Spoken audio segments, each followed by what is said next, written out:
Hey guys, and welcome to another episode on our YouTube channel where we check out this beast.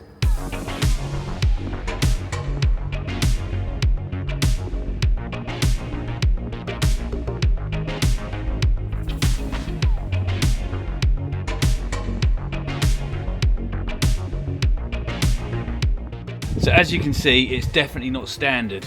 We've got it in just before the Volkswagen show to deal with some seat belts. The customer wants to put his daughter in the middle, so it needs 3 lots of seat belts. It's already got the side ones for the driver and passenger, but he wants a middle one fitted in there as well. So we've just unbolted the seat so we can move that forward and start working in some bracketry. We'd really like to recess the seat belts as well, so they can drop down out the way so they're not sticking out the seat. But let's see if we can take care of that as well. Follow us in this episode as we deal with that. Check out the rest of the ride, including the air suspension and the Subaru engine round the back.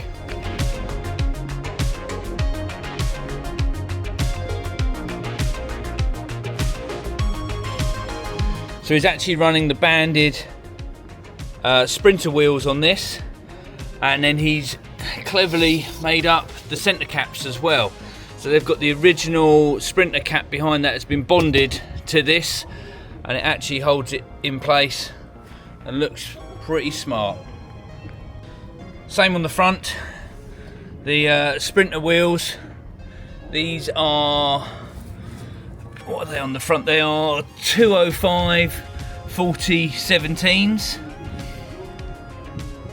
And then on the back, I think it's a slightly bigger profile.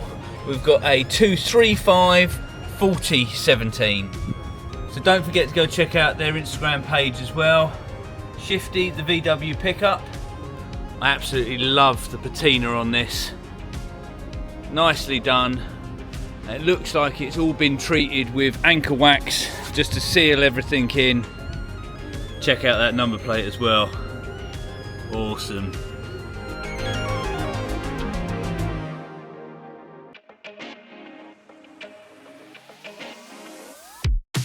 So at this point we've got the vehicle into the workshop and up on the ramp.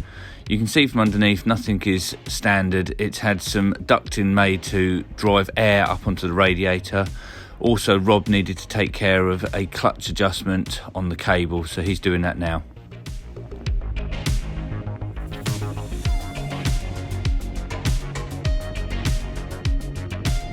Somebody has already hacked away at the seat and made some holes in it to try and take the actual seatbelt clasp. We're going to try and neaten this up and get the seatbelts coming through. We've also made up a bracket so we can mount that up here to take the bit that then comes over and down. We are mounting the seatbelt bracket down the bottom, just down there, and then that will come up and round and then plug into it. We're actually using, I think it's a customer supplied a Ford C-Max or B-Max or something like that seatbelt.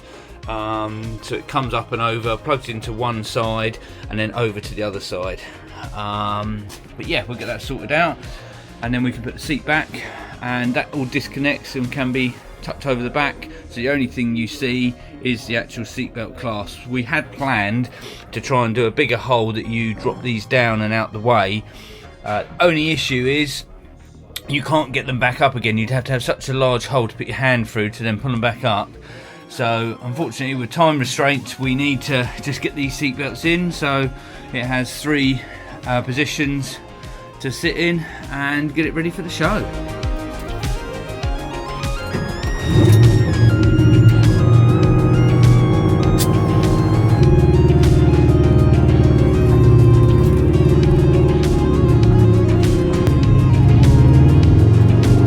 Couldn't resist a little drive. Oh my god, this thing moves.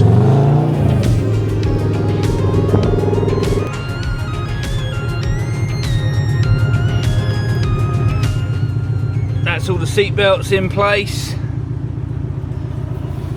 So you've got one for your passenger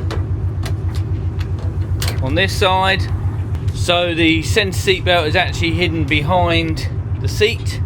We've got a bracket up the top there that you've seen us just install.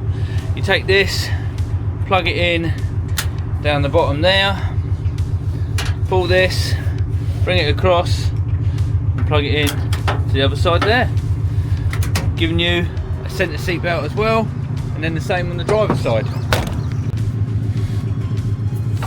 So we just had to make up some brackets and cut the seat so they came through and sit nicely, but I think that looks pretty damn cool.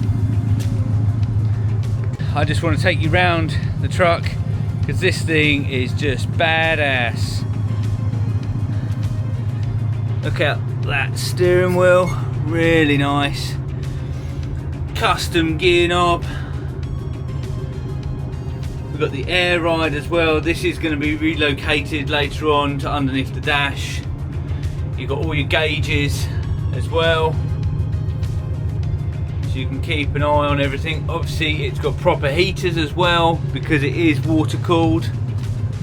So this has had the rust coating put over the top of the actual paint, and then allowed to rust. I believe it's then been anchor waxed as well, so that seals in that so it doesn't get any worse.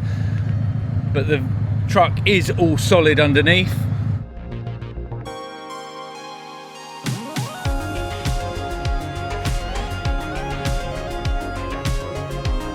So yes, that's right, it's actually fitted with a Subaru engine. So the original builder put this all together on his driveway at home, so I'm led to believe, and he's done a pretty damn nice job. So complete with the rusty paint on the outside. I love the original dented panels. It's not perfect, it's just an enjoyable vehicle. Definitely drives nice with that engine, been nicely converted as you can see.